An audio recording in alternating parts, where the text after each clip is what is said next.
Thank you all for joining us here at I-80 Sports, where today we continue our 32-part 2021 team previews. Today's team, the Los Angeles Kings. Thank you all for joining us here at I-80 Sports.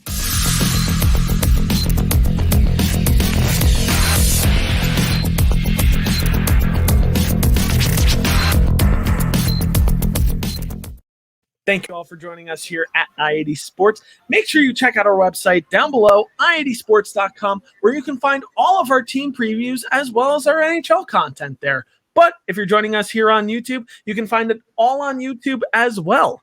And since you're here on YouTube, make sure you join the conversation down below by dropping a comment, and subscribe for all of our team previews coming up, because we're going to be previewing every single NHL team leading up to October, the beginning of the NHL season. And if you're on Twitter, make sure you follow us down below at I80_sports NHL. And if you're already one of our followers, thank you so much for all of your support, because we greatly value your support. But let's get on with this and talk about the LA Kings. I'm Brian. He's Tom. How you doing today, Tom? Here we go. This is our LA preview. This is a team who had seen a lot of success in the last decade, but now they're sort of on the rebuilding track, trying to get back to where they were. So let's just get right to it. Let's get right to it indeed by talking about their 2020 and 2021 team facts. So let's talk first about what their record was last year in a 56-game season. So their record last year was 21, 28, and 7. That's 21 wins to 28 losses to 7 overtime losses. They finished 6th in the NHL West Division last year. How were they on the power play and penalty kill? Glad you asked. Power play wise, they were just slightly above league average, finishing at 18.93% on the power play. That is just a couple ticks above league average. And penalty kill wise, they finished a couple ticks above league average as well. Their penalty kill was 83.65%. That is about 3% above the league average. So not bad to the LA Kings last year, a team that is still, by all accounts, rebuilding. So who were their leading scorers last year?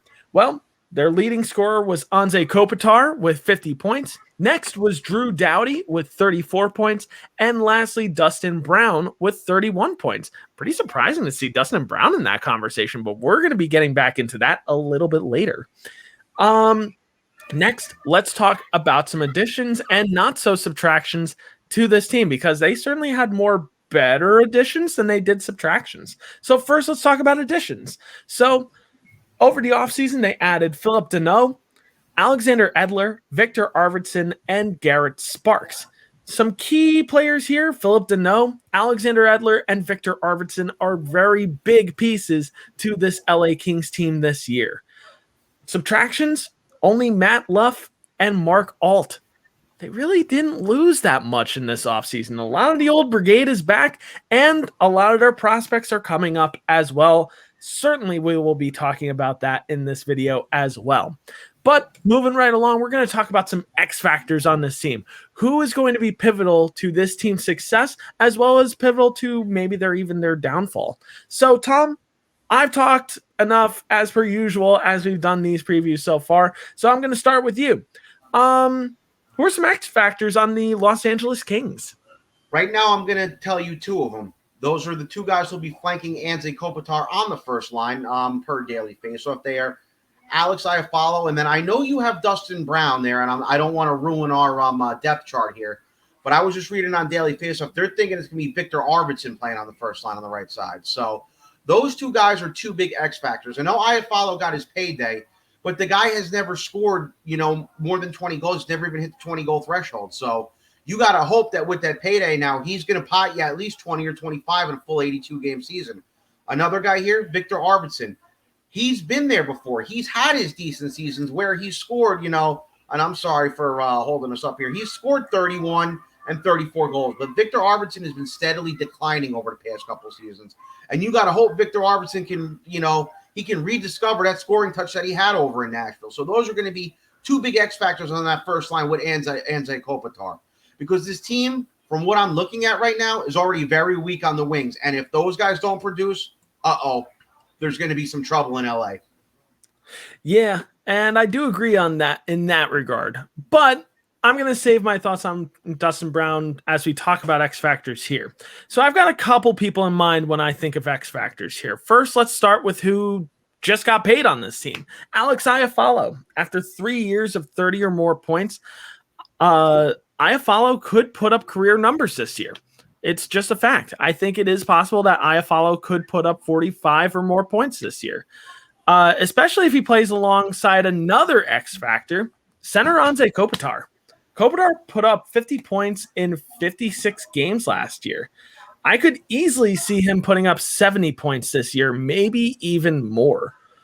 Kopitar also surpassed 1,000 career points last year, and at 33 years old, he's going to be hungry for even more points in the years to come. So lastly, I actually say that Dustin Brown is another X Factor here. And a lot of people are so quick to write off Dustin Brown. Oh, he's 36 years old. He's on the wrong side of his career, yada, yada, yada, yada. Here's the thing. Here's the facts. When he played on line 1 last year with Anze Kopitar, he was effective. And he hasn't been a relevant name for the LA Kings since the last time they won the Stanley Cup in 2014. Sorry, Tom, they beat the New York Rangers. Yes, we know. Anyway, but last year he had a career renaissance with 31 points in 49 games last year, and a lot of those points came when he was playing on the first line with Anze Kopitar. So that being said, Brown looked very good when he played on the top line with Kopitar and Iafallo last year, and I would love to see him continue with that success going into his age 36 season. And I think, honestly, that's where he's been most effective. Victor Arvidsson is a type of player that I feel like could be effective if you play him on the second line. And I don't think his role is diminished if you play him on the second line. He's still going to get quite a number of minutes and could find success on that second line, especially when we talk about who I could be pairing him with when we get into our opening lineup preview. It's the only reason why I had Brown on the top line, just because I simply just loved how he looked on the first line last year. But, anything's possible. He could take a step backwards this year. I don't know. Next, let's talk about some breakout candidates who could be up for a career year this year. Tom, I'll start with you. Who is your breakout candidate for the Los Angeles Kings? Now, I want to say Quentin Byfield here. And I was a big Byfield fan before the draft last year, and before, coincidentally, my favorite team got the number 1 overall pick, Alexi Lafreniere. So my fandom for Byfield kind of went out the window then. But the problem with Byfield is this. A lot of times when Byfield is finally on the biggest stage, like, example, the World Juniors, he doesn't seem to live up to the hype. And, he had a decent year last year in the minors playing for the Ontario Reign, who is the Kings AHL affiliate. But I just don't know if his first year here in the NHL, if he's going to be a full-time NHLer, I don't know how well it's going to translate for him. I really don't. So I want to say he's a breakout candidate, but it wouldn't surprise me if he has a lackluster year. The guy I'm going to go with here, I would probably say Philip Deneau. Deneau, proved himself in Montreal last year, got himself a nice deal in LA. I know you have your line set a little different than what I read on Daily Faceoff. But, we said how well Dustin Brown and Anze Kopitar played together. If Brown plays on the second line with Philip Deneau, that might be a good partnership. So, you have to hope on the first line, like I said before, that Iafallo and Arvidsson, can, Iafallo can become that 25-goal scorer. And maybe Arvidsson can get himself back in the high 20s, low 30s with the goal scoring. And if that's the case, and if Dustin Brown can, keep his renaissance going for at least another year, you have Philip Deneau feeding him the puck, who was one of the better second-line centers in the league last year. So I'm going to go with Philip Deneau here as my breakout candidate. I mean, Deneau could break up the band, but even still. So, all right, you won't go with Quentin Byfield. Fine. I'm going to go with Quentin Byfield here. He was the number 2 overall pick from 2020. And honestly, the only reason why I go with him, he's protected in this lineup behind Anze Kopitar and Philip Deneau. He's got a no-pressure type of situation here. He's not going to be asked to take on insane minutes. He's not being asked to take on first-line minutes in his first full NHL season. He's just going to go in and just play hockey and get his situations and, be groomed into that top slot. And I think he's going to be given plenty of opportunity to succeed. I could see Byfield being in that conversation for the Calder Trophy this year if he gets to play in a bigger role for the LA Kings, which it is entirely possible in all actuality. So next, let's talk about the potential opening night lineup for the LA Kings. Yes, this is a little bit controversial, and I'll explain myself in variables as I always do with these variables. But let's just go ahead and talk about this right now. Let's talk about what their opening night lineup could look like in October. And like I've said in previous videos, it's August right now. Realistically, a lot of things could change between now and October. So if I say some things that end up being wrong, okay, that's fine. No worries. So first, let's start with forward line one. As I alluded to before, we've got from left to right, so starting with left wing, center, and then right wing, we've got Alex Iafallo, Anze Kopitar, and Dustin Brown. Yes, I said Dustin Brown on the top line at 36 years old, but I've already justified why I like that. So we're just going to work with that. Next, on the second line, we've got Alexander Kempe, Philip Deneau, and Victor Arvidsson, which, to be honest, this might be one of the best lines on this team and could be a very potent line. And it provides one big thing for the LA Kings, lineup balance. I think Victor Arvidsson might be a little bit more effective on this line. That's just me. That's that dirty O word called my opinion. Next, moving on to line three, we've got Trevor Moore, Quinton Byfield, and Andreas Athanasiou, the lightning bolt fast man.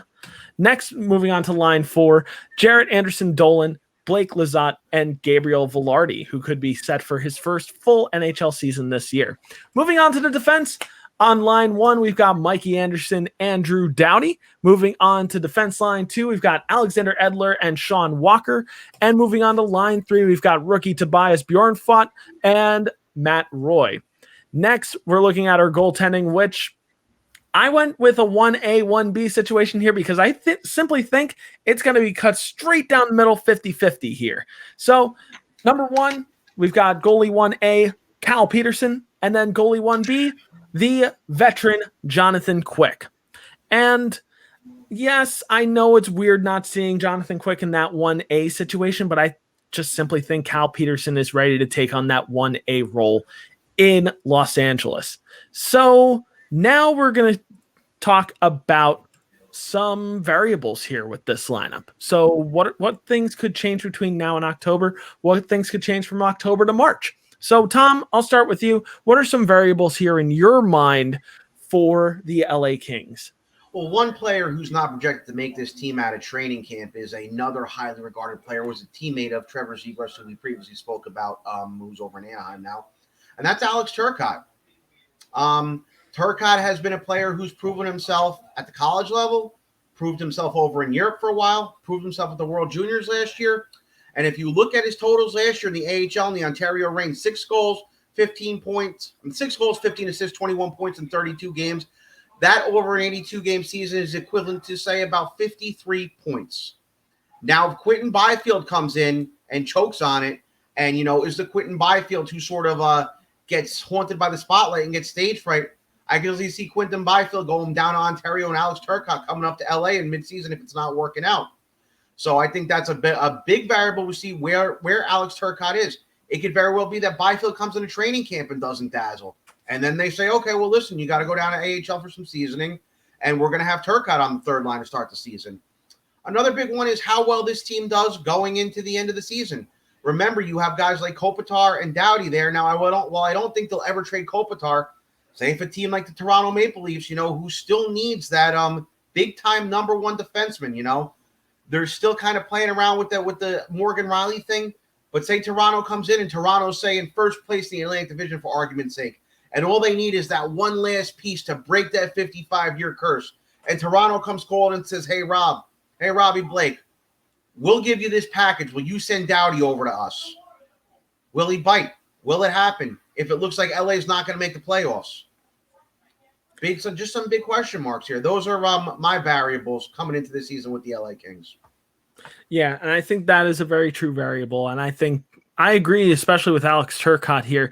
Could he force himself into the starting lineup out of training camp? I think that is a big conversation to be had. I think he will look to impress in training camp.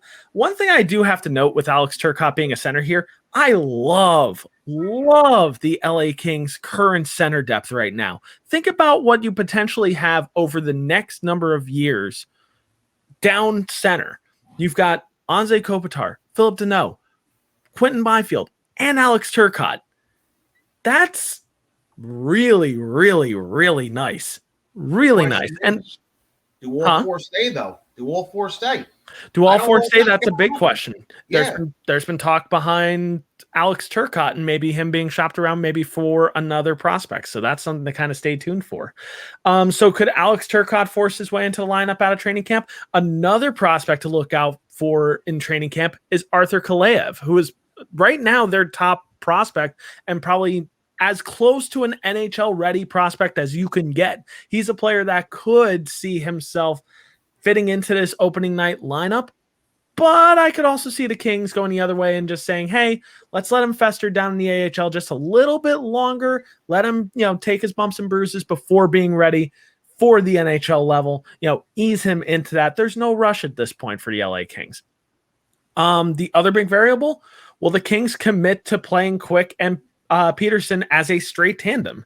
That is a big question. Right now we can say on paper, yeah, it's going to be 50-50, but Jonathan Quick has also earned the right to kind of dictate that and say, no, I want 60-40 or I want 70-30. So that's going to be interesting to monitor. And then the other last thing, yes, I've gone on and said that Dustin Brown, I think, is the first line wing with Anze Kopitar, but will he honestly continue his resurgence from last year? That's kind of left to be seen. I wouldn't be the least bit surprised if Victor Arvidsson slots in next to Anze Kopitar on opening night. Like I said, it's just my opinion. You can agree, you can disagree. I am a non-biased fan, and I don't get angry when somebody says, no, your opinion is wrong. I like to have that discussion. So, last but not least, as we wrap up our preview for the Los Angeles Kings, it's time to talk about our question of the day, which our question of the day stays the same as always. Where did the Los Angeles Kings finish in the Pacific Division? Tom, I'm going to start with you here. So, where did the LA Kings finish this year? I'm going to go with fifth place here. I think they're better than a couple of the teams that are going to finish below them, but I just don't think they're as good as, say, four other teams who we're going to talk about or we've talked about already. Two of the teams we talked about today, Calgary and Edmonton, I just don't see them being better than Calgary and Edmonton at the present time. Also really depends on what they do. Right now, I'll tell you, I don't like their wing depth right now. I just don't like it. Nice center depth, but man, they're not looking good on the wing right now. To me, they're just not looking good. They're not looking good enough on the wing to warrant them being a playoff team at the present time. Yeah. The Los Angeles Kings are a really, really difficult team to peg. I can't understate this. I really like the way Rob Blake has built this team for the future. They may have the strongest center depth in the Pacific Division. And if they get into the playoffs, they're going to be a really exciting team to watch. Unfortunately, though, I think they're realistically still 1 year away. But mark my words, next year is the year the Kings return to the playoffs. It just might not be this year, unfortunately. It hurts me to say that. They're going to be in the mix for the entire year. Mark my words there. I just say that they're going to finish 6th in the Pacific Division right now. But they're going to be a point or two out of the wild card. This is going to be a team that's going to be in it all the way to the end. Mark my words there. But they're 1 year away. But that's no knock on the LA Kings. I really, really like what the LA Kings could become in the near future. There's a lot to look forward to in Los Angeles right now. But as always, what do you guys think? Do you agree? Do you disagree with what I've said, with what Tom has said? Directions. I'm going to learn them at some point. It's amazing.